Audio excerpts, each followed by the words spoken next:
Hey guys, it's Lane with the Simple Passive Cash Flow Podcast. Please go to the website, sign up for that new newsletter that I'm doing. I don't know if it's going to be every other week or every other month or every month, but yeah, definitely want to add some content with different data I've been reading, different reports, and a little bit update of what I've been up to and what I'm seeing in the market, hearing from a lot of people that I talk to.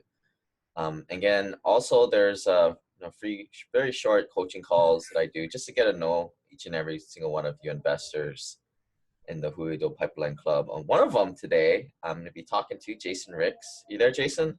Yeah. Hey, Lane, how you doing? Good, good. So yeah, we had this intro call a while back ago, and you kind of expressed interest that be willing to come on here, kind of talk about your story a little bit. And I think you're gonna bring up a very interesting point of you've done some single family home stuff, or you've kind of done that beginning stages, moving on to that bigger, kind of what your mindset is. And a lot of you have been talking to have kind of done a few single family homes. You're looking at the syndication stuff, and kind of looking to make the next step. So, like I always say, you usually get the most out of, talking with peers and, instead of a podcast with some big celebrity that owns a gazillion, billion multifamily apartments. Yeah. Yeah, we're going to kind of run this through like a coaching call. I know you guys don't know Jason, but yeah, like Jason, maybe introduce yourself, a quick background on yourself and your work history. Yeah, sure. Thanks, Lane. Well, I started in the industry in 2008, was a commercial real estate, just basically a broker focused on office, retail, and industrial leasing primarily, and then kind of dabbled into investment sales, tenant representation, but really kind of cut my teeth on leasing from about 2008 to 2012. And around that time was obviously a really interesting time in the market. So a lot of our strategy at that point, I worked for a boutique firm. We ended up going after a lot of bank REO business. And I started interacting a lot with these asset managers. And the thing that kind of drove me away from the brokerage world was really just the inability to have control of the deal. So a lot of times you're subject to what the bank can do from a tenant improvement allowance standpoint, or the length of a term that they can sign, or the credit worthiness of a tenant. And around 2012, I lost probably, I want to say, 3 large transactions that would have put a sizable portion of income into my pocket. And I think when that happened, my whole kind of mind just kind of shifted over and saying, okay, how can I get closer to my goal, which is eventually being a landlord and being in more control of the asset and in the deal. And so asset management was kind of the next, I guess, progressive path. Right. More steady income for like a W-2 wage earner, right? But in your case, Yeah. it's more sales and commissions. Absolutely. And I also realized that there was a 3D picture that I was missing, right? So all I cared about was getting the lease done. Management is critical, the construction, the development phase, the financing of deals. And so I wanted to get a more comprehensive view of real estate in general. And so that took my career to Dallas, Texas, for a company called BH Properties. And this individual out of Santa Monica owns about, I want to say, just shy of $1 billion worth of real estate, no partners, has a big line of credit with Wells Fargo and Bank of America, and goes around and buys really, really distressed value-add assets, primarily portfolio acquisitions. And so, for example, we went after and bought, when Walmart went from a regional store to a national superstore, they had all this real estate left over that had all these kind of entitlements and ECRs associated to them. And so I would go in, we would buy these things in bulk, right? Maybe 8 at a time. And we would try to subdivide the space into 3 or 4 different tenants, let's say like a Tractor Supply, a Planet Fitness, Big Lots. And then I would try to put a pad, which is just a small little exterior retail building that's closer to the frontage. We would try to incorporate that and just other value-add strategies across the portfolio. and had a blast doing it. I mean, really tough. The guy was a total grinder. He runs a lot of people ragged. But, when do you get a chance to work one-on-one with someone who's basically a billionaire and a self-made one at that? And learned a ton. Got the portfolio to a really healthy place NOI-wise. And I could kind of see that Dallas was plateauing a little bit in their market, which I was wrong in that assessment, and so was he. But he decided to, from kind of more of an estate planning standpoint, go after an acquisition, a ground lease in Manhattan, where 3 hotel sites are at. And so in order to get the capital that he needed, he had to liquidate a lot of my portfolio. And at that time, I saw the writing on the wall. When you're in asset management, a lot of what you get comped on is bonus with an NOI kicker. And when your NOI goes down, or it's you're left with kind of the trash of your portfolio, you can only bang your head against the wall so many times before you realize it's time to move on. Right. So then the switch happened where you're like, oh, I got to be a real estate investor. Kind of started doing the reading, podcasts. How long did it kind of take you to, kind of find myself? Sure. That rabbit hole. I came across a book. I was really kind of confused. I was, mid-20s trying to figure things out. Eckhart Tolle wrote a book about the power of now and just kind of the ego and understanding my big why. And it kind of got me recentered on the idea of like what I want to do with my life. And when I kind of got in that headspace, I was able to allow other kind of sources to come and help me, and, bigger pockets, folks like yourself, and just talking to other like-minded people, reading books, taking my CCIM classes, going to ICSC events, taking those classes. It really just kind of started dominoing, and the momentum just continued to build. And I realized that, what I'm trying to achieve is, like for a lot of us, this financial independence really is started on the equity side and in the ownership side, and getting rid of that, not for like the time being, but, ultimately getting away from my job and kind of creating my own path for wealth. So it really kind of took off. Read a ton of books, still continue to read a ton of books. Podcasts when I'm working out, when I'm driving, talking to other like-minded folks, and really just changing my mindset. Yeah. So, something on these calls that I usually try and, I usually have you guys tell your story. But, what I'm listening for is the 3 big components: the time, money, and knowledge/network. What are the big resources you have to work with? Obviously here at Jason, he's got a busy full-time job. Luckily, it's kind of in the industry that, real estate investing, it's kind of plays in a lot of the same players.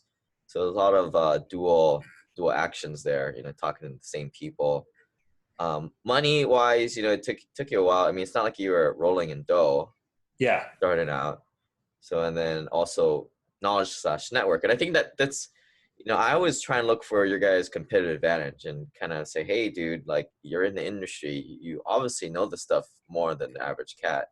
Or, hey, you're a dentist and you're in a lot of dentist circles. Mm-hmm. It should be easy for you to raise some capital for some of your deals.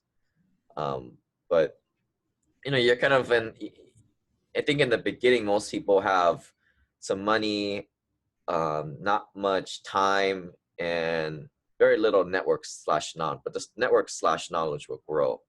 I think you came at it a little bit differently. You had definitely a little bit insider knowledge that you at least knew the components of it, but you didn't know how the investors really navigated the space. Absolutely. But yeah, maybe take us to look when, your first actions as an investor, picking up that first rentals and going down that road. Well, I really started off, I thought the answer was index fund investing, and putting all my chips into that basket. And I read a whole bunch of smart folks, David Swinson, the Yale endowment guy, Ray Dalio, Warren Buffett, obviously, Tony Robbins came out with the book. And so my first kind of attempt was really just, hey, look, let's put these in tax advantage accounts. And then have a separate brokerage account and really start digging into stocks. And so I owned a ton of REITs. I still own some REITs and some other stocks. I think what ultimately kind of changed my idea around stock investing was really this book, A Random Walk Down Wall Street.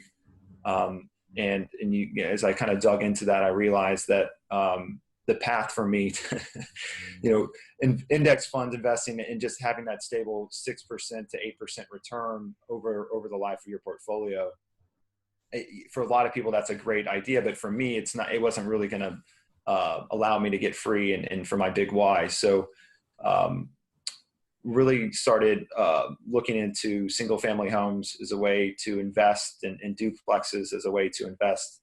And then simultaneously, I was trying to make my wife happy. And, she had sacrificed a lot. We were living in kind of a smaller apartment complex and ultimately we wanted to buy our own asset and to live in. And so bought our first single family home about 1.5 years ago. And really just enjoyed the process and have continued to actively engage kind of local agents here. I have a guy that I really go through and kind of creating my own system of funneling deals towards me for duplexes and single family. In Austin, Texas right now, the market's a little overheated. So to find that kind of diamond in the rough, you're having to look at a ton of properties and you're having to make kind of offers that make sense based on your numbers. And unfortunately right now it's just so frothy that it's kind of forced me to kind of reevaluate or reassess kind of what I'm doing in the short term. And that's when these syndicated opportunities kind of presented themselves, and looking at them from a truly, cash flow standpoint plus, upside. I thought it was smarter when evaluating both comparables to say, okay, I may be able to find a really great duplex in Austin and it can generate this type of cash flow. And then I can look at the syndication. And it felt like for me, given the amount of time that I have to focus on my day job, that the syndication was the clear path, at least for the first asset that I ended up buying into. Right. And I think a lot of guys come to that realization. They do this pro and con chart, and they put single family in one column, multifamily syndication in the other. Mm-hmm. And yeah, you're right. Like every way, I think, or most ways, syndications are probably better and multifamily is better than single family. But I think what most people don't realize, especially new guys, is like you got to go through the lessons in the single family to kind of know the bullshit from what's fact when you kind of go in as a limited partner into a syndication, or even be an operator yourself in a big multifamily. I mean, you definitely want to be making the mistakes with the small stuff than all the big stuff. I mean, I have this kind of rule, and I think we talked about it. I usually ask, what at the end of the year, how much money do you put away at the bank? Because what I'm trying to figure out is how much sort of cash flow you have, with your day job and your rental properties, if you have any. Usually the threshold is about $30,000 or more is kind of, you should probably gravitate more towards the syndication, the limited partner route. And if you're less than that, you need to kick it in the butt a little bit and get some single family home rentals. That's, so you can, two examples are like a doctor makes 300 grand a year. Yeah. They've got a lot of expenses. Yeah. But, usually they can save 50 to 100 grand of that salary. And for them, it makes total sense, right? Go into syndications. They're very extreme on that spectrum. But when I started as an engineer with like zero net worth, I was saving 10, 20 grand a year out of my salary, but I just didn't have that net worth. So it's a combination of that annual cash flow at the end of the year, how much money do you save at the bank, and then how much liquidity. And I feel like you need to have about 100 grand of liquidity to make the jump to go into the big stuff. No, that's a great point. My situation's a little unique. I try to put away about 50% of our income every year. I try to save at this point, just aggressively save and play the fun game of having my min account and seeing what my cash flow is each month, and really kind of bird dogging that, coming up with a game plan annually with my wife that we can kind of commit to and make sure that she's happy and that I'm happy.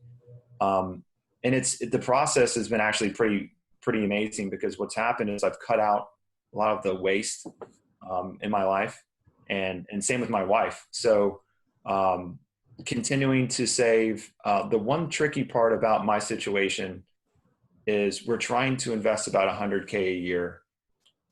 50 of that per year is in the form of equity with Amly, my current company that I work for. And we're a multifamily developer. We're basically a private REIT owned by Morgan Stanley. And I think the fund itself is about $22 billion. And I think Amly's cap is probably around like $6 billion. So, which is crazy to think about. Even when I mentioning those numbers, it's just ridiculous, but what it's really done is that's illiquid. So, that money essentially goes into an account, and compounds, which is great, but then I have to pay taxes on it, or phantom income tax. Yeah. It's a big burden. So I say that I save around 100K a year, but in reality, when you take out the tax cut, it's closer to about 70. Yeah, and that's cool because like, it's there, it's in the back of your head, and then, right now you're still kind of learning. Yep. So what, just a lot of people have like that Amazon stock or the Microsoft stock. Mhm. What I'm like is go get some single family homes or go buy some syndications now.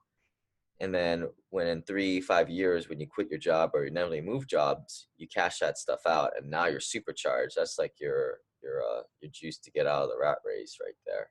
That's kind of like me cashing out my pension, all $10,000 of it when it was time to cash it out. It was, nice extra money to put to work. Yeah, got to be super disciplined, right? Yeah. But that's kind of, it's locked up for you, right? Yeah, totally. It's kind of nice because it's like a forced savings account, and then all of a sudden when it's not, it's like, oh my God. Yeah, but that absolutely. And I think your site, more so than anyone others, it just kind of spoke to me. You had a few diagrams on your site that really kind of attracted me to kind of reaching out to you and kind of talking in more detail. But no, I think that game plan is dead on. And I think it makes a ton of sense. And now it's, for me, I continue to try to find opportunities, but really evaluating these private equity deals. I think your analogy was perfect, by the way, of like playing roulette, right? I mean, a lot of times you're gonna do fine, but every once in a while you're gonna land on the 00, and you could lose a lot. So you have to kind of evaluate that risk on each deal that you look at. Right, and that what that specifically means is like, there are some shysters walking around out there doing these private equity deals, and it's private equity. It's kind of the wild, wild west. But what I believe is if you mitigate, you go around, do your due diligence properly, you kind of join some mastermind groups, build friendships along the way so that you can, as a group, sniff out the bad players out there, then that's a way of mitigating that 00 slot on the roulette. And if you eliminate that or bring the chances of that way down, then, hey, I'm willing to go in on a lot of deals. Just don't put all your money into one deal, but, kind of create what I'm trying to do these days is I'm in about 7-8 deals now to get it to about dozen or 15 deals. And you think about it, just at 10% cash flow, that many deals at $50,000 a piece. I mean, that's nice, right? No, it's great. Yeah, and to kind of, people, your grandpa used to talk about a CD ladder. What I'm trying to build is like a syndication ladder. Yep. Where, they kind of go in piece by piece, intermittently, and then, a lot of these deals are like 5-year deals. So if you kind of space them out, they kind of hatch at different points in the cycle. And that is pretty neat, right? Especially when you get the obviously the big capital event, whether it's a refi or they're exiting and disposing of the asset. That's got to be a great pop. Right. And I've done kind of a brief analysis on what that could look like, and I'm sure you've kind of done the same thing. And it's compounding interest, man, and just the growth there. It's pretty amazing when you add up the math and you do it again and again. But yeah, I think that's a great strategy. I mean, the fact that you've got 50,000 coming your way from other assets is tremendous. Yeah, I mean, I don't know if it's the best way of doing things, but I'm the same guy probably about, if you asked me 3-4 years ago, I would have said, yeah, I'm gonna go pick up 20-30 single family homes. Obviously the strategy has changed, but that's what it is today, and yeah, continually evolving. We'll see, right? Yeah, no, absolutely, man. Look, and I know you bought in Seattle too, and I can tell you, I work in Seattle. We were in like South Lake Union and Ballard and Fremont and stuff. Man, it's super hot over there too. So those single families don't come without risk, without a doubt. So, but no, I think you're on a great path, man, and you're working full time. It sounds like you like your job too, which is kind of unique. A lot of people just can't wait to get out of it. And it sounds like you actually enjoy, maybe not all the things about your job, but certainly the majority of it. Yeah. I mean, for me, it's not really the path forward. At some point, it's going to stop. But like for you, it's definitely something that you're taking your industry context further, right? Like you want to you're looking to kind of create a lifestyle where you kind of play the broker side, 1-2 days a week or something like that, or Yeah, no, absolutely. I'm essentially doing it now, right? So it's, I'm really responsible for the performance of the asset on whether it's leasing, construction, early on in development phase, management, reporting to senior management. So I love doing it, but I just want to do it selfishly. I want to do it for my own assets because I see the power of it, and I've been around it long enough to kind of understand how things work. And really, I thought about it, Lane. You mentioned something to me. It's like, what's my competitive advantage? Where can I add the most value? And I know it's probably not super popular right now, but the retail space for me is primarily where my experience lies. And I've strip done. malls, or basically what Amazon's kind of going after, right? Yeah, there's so many different subtypes of retail, and I know there's a lot of negative headlines, but I try to put in internet resistant groups, or try to find groups that have a really good omni-channel experience, right? The folks that have, and we're actually seeing this like Bonobos, or companies like Asperos that I've worked with, or ModCloth, and it's like, hey, their foundation is actually online sales, and they use the brick and mortar location as kind of another way to cultivate their base of customers. Right. They kind of build their brand with that physical presence. Yeah, absolutely. And some of these brands are, I think Walmart just purchased Bonobos and ModCloth, so Yeah. pretty good credit behind them, right? From a Yeah. default risk standpoint. Right. Yeah. So kind of as an investor right now, you're kind of on both tracks. You're still looking around for deals, although it's kind of sparse. And then you're kind of looking for jumping in as a limited partner on some big syndications too. What's kind of is that kind of your game plan for the next couple years, or at what point do you kind of make the switch? Yeah, I was doing the math. I think in the next 3 to 4 years, I'll have enough saved with equity with Amly, and hopefully I can have enough syndications somewhere in the lines of what you just mentioned. But also focusing more on the syndications on the retail side, so I can really kind of understand the ins and outs of that and work with some really good operators. And then eventually at that point, be able to step out on my own and kind of have a firm foundation to build upon, to hit the ground running, so to speak. Yeah. Do you ever think about, like, you get the 12 to 15 syndications, and then maybe you don't even need to do the retail space stuff as a broker?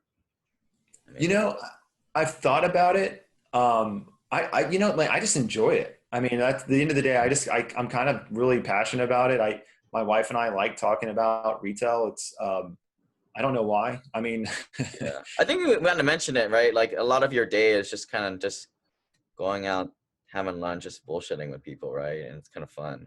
yeah, totally. And I'm talking about deals with folks, and there's something really cool about taking something, that may be old and decrepit, right? Like an old shopping center, and giving it a little bit of lipstick, and changing it, and just really kind of changing the community that it's in. And each one of these tenants is, they have their own life, they have their own story too. And just, it's being around really cool, like-minded folks.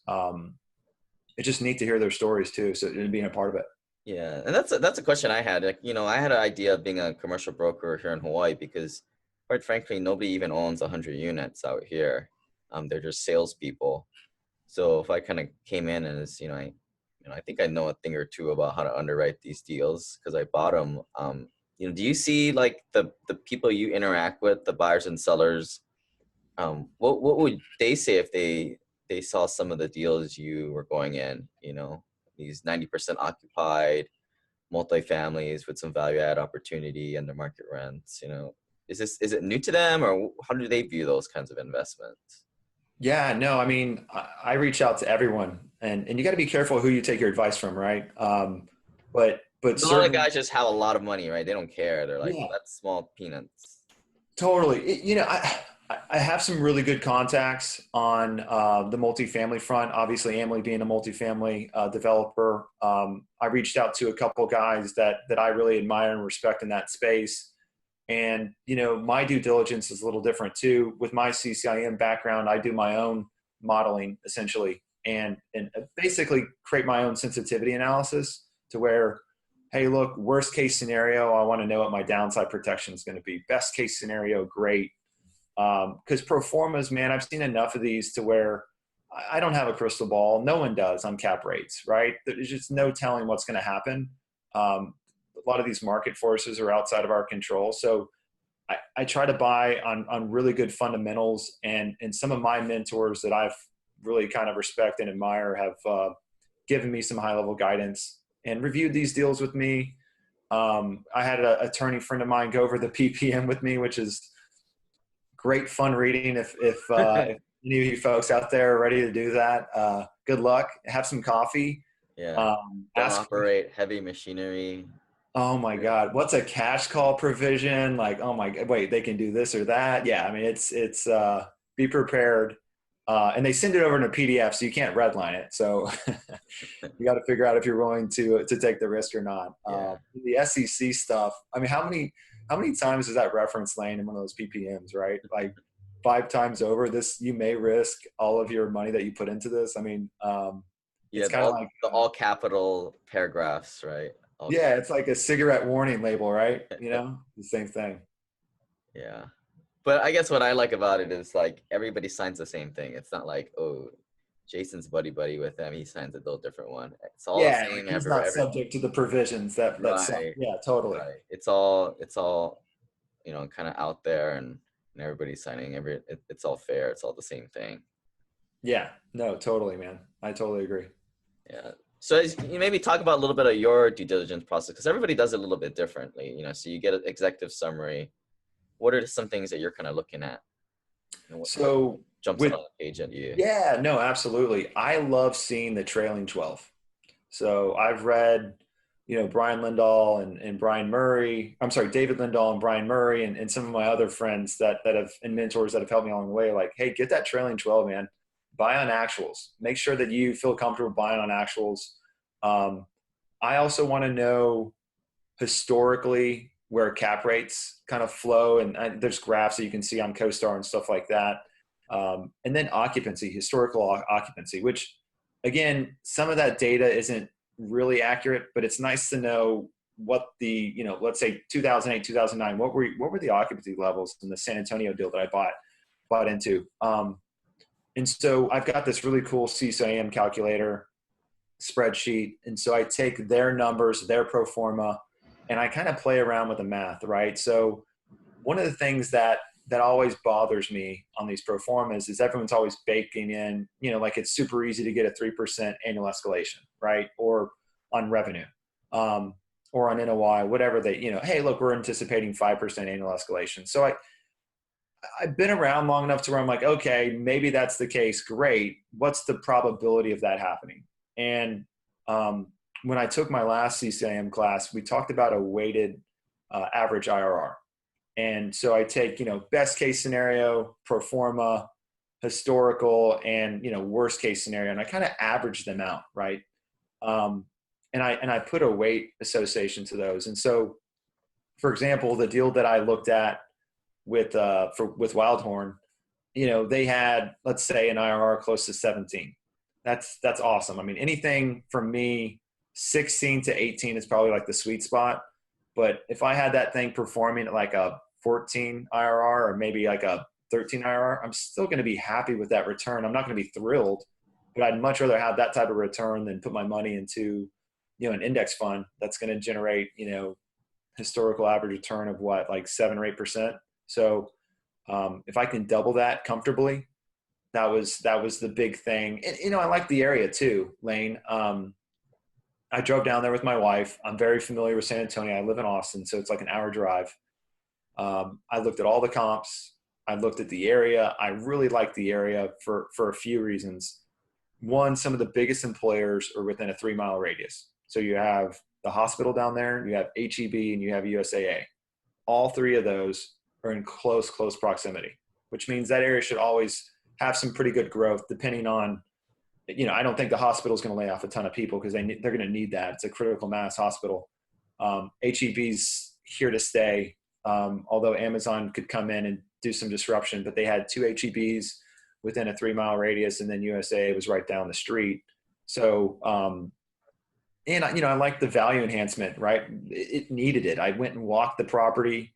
I saw the leasing office. I mean, it looked super stale, man. It was straight out of the 80s, Yeah, is that the Woodbridge one? You're kind of yeah, the Woodbridge. Yeah. Yeah, I went there right before closing. It was definitely like there was bird poop on the railings. The railings were like kind of shoddy, and it definitely looked like the seller was like, "All right, I'm selling this. Peace out."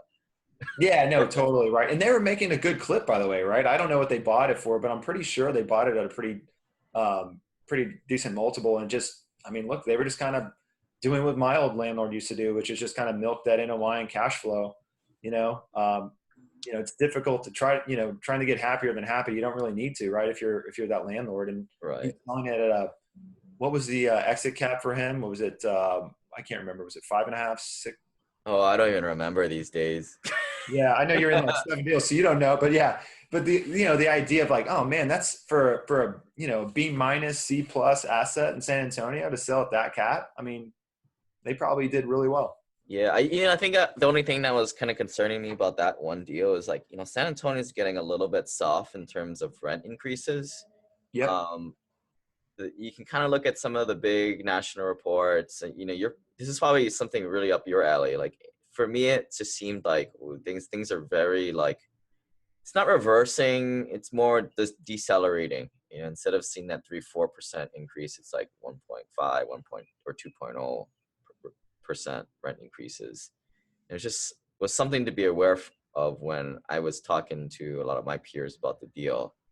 I mean, that's how I do things. I mean, I think you're in the inside, you get a lot of the data, you get a lot of the raw data firsthand, but like for example, you're mentioning like the occupancy, what are people using for in Dallas or San Antonio? For Mm-hmm. me, it's kind of like I just ask around and like, what are you guys using for it? Is it 90% or 89%, 92%? Yep. It works, right? And it's a small part of the whole equation. That's why it's not really worth that in-depth thing. It just needs to not be like 95%. Yeah, no, 100%. I totally agree with you there. And I can tell you from looking at AMLI reports, we're more in the Class A space. Yeah, NOI and revenue growth is, I wouldn't say it's plateauing, but it's not growing at the rates that it was for the last, 6 to 7 years when we had a really, really good run, which is indication that the space may be a little bit overbuilt. And, everyone's trying to get those rent escalations up, but right. That's why I really like the value add at this point right now in the cycle. I would be really nervous to take on something that all the value has already been sucked out of, and you're anticipating someone coming in and just managing it well and increasing rents. I think those days have come and gone. I think you really have to think strategically with your value add. Right. And I think you guys are seeing it. If you guys don't know Omni, we've been talking about that several times, but they're a Class A developer. So a lot of the guys, single, small families making, pretty good wages. They'll go into these more luxury $1,500, $2,000 a rent, right? Kind of nice apartment buildings, nice pool, nice clubhouse. But what I was kind of mention is, you see this a lot in Seattle. A lot of the new high-end stuff that was built the last few years for the Amazon build out, a lot of rent concessions there, where it was used to be like the numbers better, like 1,600, now it's down to 1,400 a month. Like they just can't give away this stuff, right? It's crazy, man. And we go, I'll tell you, we go really with Amazon. We have to kind of, their hiring comes in waves, right? So like when we know when they're going to hire and when they do hire, we have this huge uptick in occupancy. Mm-hmm. And I'll tell you what we're also looking at doing. maybe not in Seattle yet, but you will see this as Airbnb and these other concepts kind of take more shape. You'll start to see some of these multifamily developers kind of dip their toes into high-end rentals with third-party management groups. I think that's something to kind of keep your eye out on. I don't think they're going to enter too much in the Class B space, but anyway, we're starting to see that trickle in. Yeah. Yeah, and I think what's important for the listener to, that's kind of listening in on this conversation is that a lot of the data you see out there, a lot of the headlines, it's really focused around the Class A because that's really sexy and what's appealing and what most people see. But it's that that's just the tip of the iceberg. What's really underneath is all the Class B and C stuff and D stuff. And that's what the general population is, and like you mentioned before, that's the place you want to be to get away from all this oversupply, is that Class B and C space. Oh, totally. And I think, and Lane, I think I may have heard this on a previous podcast, or maybe you were mentioning this, but I really like those rents that the working class folks, kind of where I kind of grew up in, more of a $800 to $1,200 rents. Yeah. I think they kind of give you some protection, inflationary and deflationary protection. Right. Those crappy cabinets that you and I are used to back in the day, like. Man, I'd still be happy with those cabinets. You know what I mean? Like if it wasn't for my wife, I could live in some pretty bad situations. I think I still have those cabinets here in Hawaii. Here we live in like Class C housing, but Class A minus tenants. It's very weird out here. God, everyone's a renter out there too, right? That's at least from what I understand. Right. It's really tough to own anything out there. Yeah. So, any last, kind of takeaways, your path forward, any last, things you're kind of wondering? I mean, it seems like you got pretty good direction. What's kind of a takeaway from the listeners to, maybe they may not be in your specific point or, knowledge base or money or knowledge / resources, but you're heading off into a different direction. Maybe a reason why someone should not follow you, and maybe a reason why someone should. Yeah, sure. I'll tell you, for your listeners, I mean, if you want to put money away, and this is kind of rich dad poor dad stuff here, but bear with me. I'm sure everyone regurgitates this, but you put your money into the stock market, you're getting feed to death. So, I would look at your allocation and just kind of figure out what kind of risk you want to stomach. I mean, for those that are really risk averse, maybe syndication isn't your path. Maybe you want to invest in real estate, but I think that the power of income, depreciation, equity buildup, and leverage, you can't get that in the stock market if you're just a retail investor. Not even a REIT. Yeah, not even a REIT. And you're getting feed to death. Believe me, we see it. So there's just so many advantages. But I'll tell you, the knowledge lane is one thing, but I'm a big believer in like your output determines your input, right? So like you got to get into action at some point. This isn't, I think you have to build on momentum. And you have to continue and really be passionate about this and put some time away to it and really make it a priority. But if it's important to you, I think real estate fits in a lot of people's models, and it's shown again and again. I think you reference, Lane, a lot of times The Millionaire Investor, the book. And I was listening to Jay Papasan, his podcast with you, but man, go back and listen to that thing. You know what I mean? I mean, so many great nuggets of knowledge there. But really that would be my one takeaway, guys. Real estate is a fantastic vehicle. And if you like single family and duplexes and that's where you're passionate about, absolutely. But try to get into action. I think there's a critical mass that I've reached through reading all this stuff, and it's like, okay, now it's time to apply it. Yeah. And one thing that's cool when you guys call in, most of you guys are the high paid professional, definitely started a little bit. And I kind of just take into account your financial situation, and it's just kind of yourself included in this. You'll probably be financially free in the next 3 to 7 years. So you might as well do something you enjoy And something that was kind of interesting when you kind of showed me your story was that I definitely see a path forward for you as an operator. I mean, you're learning all this stuff at the day job, kind of screwing it up on somebody else's dime per se. Totally But play with lots of money, man. It's right, not. and it was kind of cool hearing you talk about, yeah, I just take people out to lunch, go down to this retail center and do my thing, and it can do this like 1 or 2 days a week, and Yep. get to meet cool people. And I'm like, yeah, that's pretty cool. Here you are designing your lifestyle. So it'd be interesting to follow you how, that trend kind of continues in the future. Yeah, and I really appreciate that. I'm super passionate about this stuff, and I get more out of helping people at this stage. Obviously, I have to be selfish with my time and really kind of try to grow into that space. And eventually, I'd love to come back on the show when I've got some deals in tow. And hopefully, I've got them under contract and we can talk about all the fun stuff there. But if anyone has any questions, or I can help them exclusively, like on retail, mixed use, or just want to talk about kind of the syndication process, I'm happy to talk to you and add value any way that I can. Yeah, what's your give your email or website or whatever you got these days. Yeah, totally. So Bigger Pockets is probably the easiest way to reach out to me. And if you haven't heard of Bigger Pockets, then you probably need to wake up a little bit. Yeah, but you got to be careful you don't become a BP bro on there. I'm not one of those guys, man. I'm Not one so of your incognito, guys. though. I'm like the zero post guy. It's kind of embarrassing, but I really just like to connect with people, and I hate just putting out content. I really like it to be dialed in and purposeful. So, and then the other is my you can send an email to me at jason.ricks85@gmail.com, and Ricks is RICKS. All right, Jason. Well, I appreciate you coming on, kind of just kind of opening up to the folks, and hopefully you guys got a little bit out of this. If you guys still if you guys want to sign up for one of those free, very short coaching calls with me, just to get to know each other, mostly to get to know each other, you can still sign up with that through the website. Well, we'll see you guys next time. Bye. Thanks.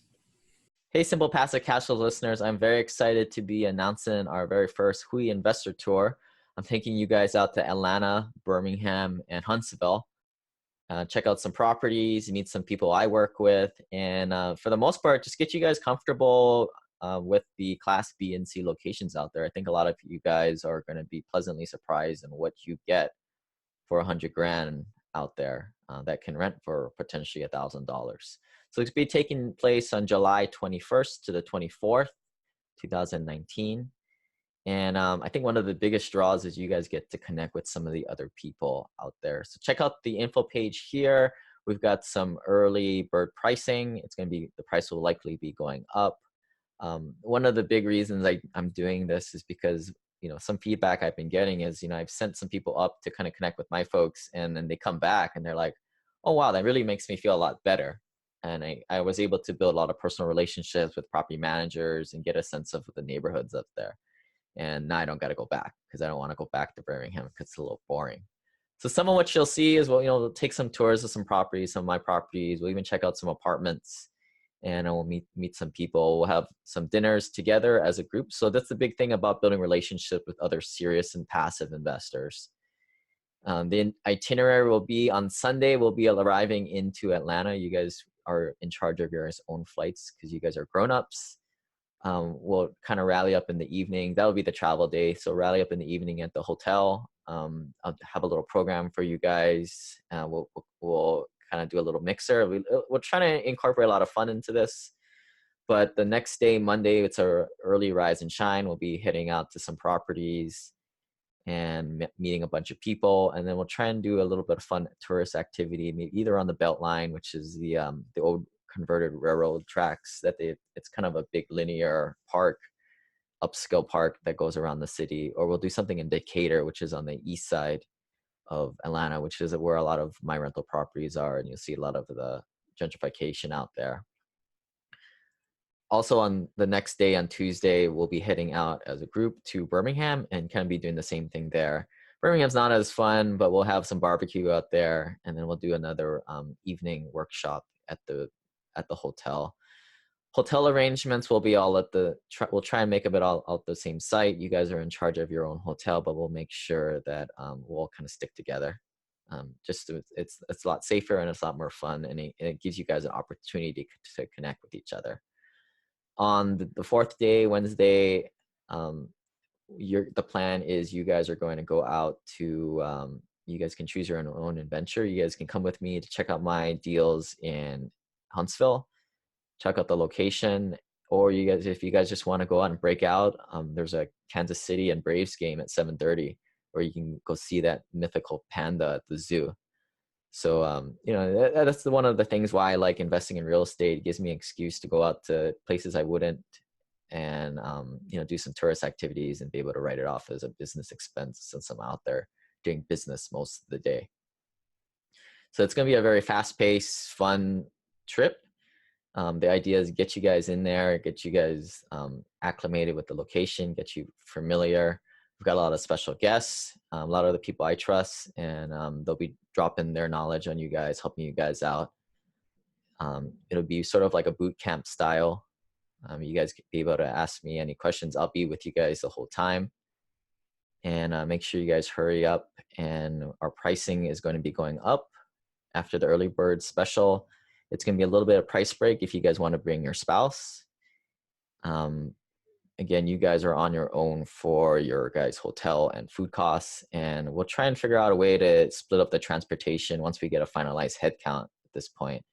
Mastermind members, if you guys haven't heard about that, simplepassivecashflow.com/journey, you guys will be getting a 30% discount. Some of the frequently asked questions here, we talked about the hotel. We'll be trying to get a block of rooms all in the same place, just mostly again for safety reasons.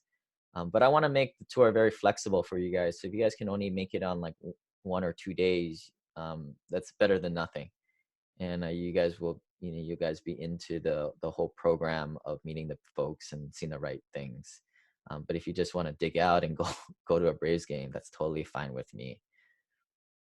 We're going to try and keep the group size a little small, 8 to 15 people, enough to fit in a van and a few cars, just so everybody gets to meet each other. I always try and keep it a more of an intimate environment, kind of conducive to networking. And I personally would fly out of Atlanta the day before or day after. Or if you want to turn it into a vacation and go to Orlando and go to Disney World, that's up to you. But if you guys have any more questions, don't be afraid to email me, lane@simplepassivecashflow.com. Check out the website, simplepassivecashflow.com/tour2019. And I hope to see you there in June 21st in Atlanta.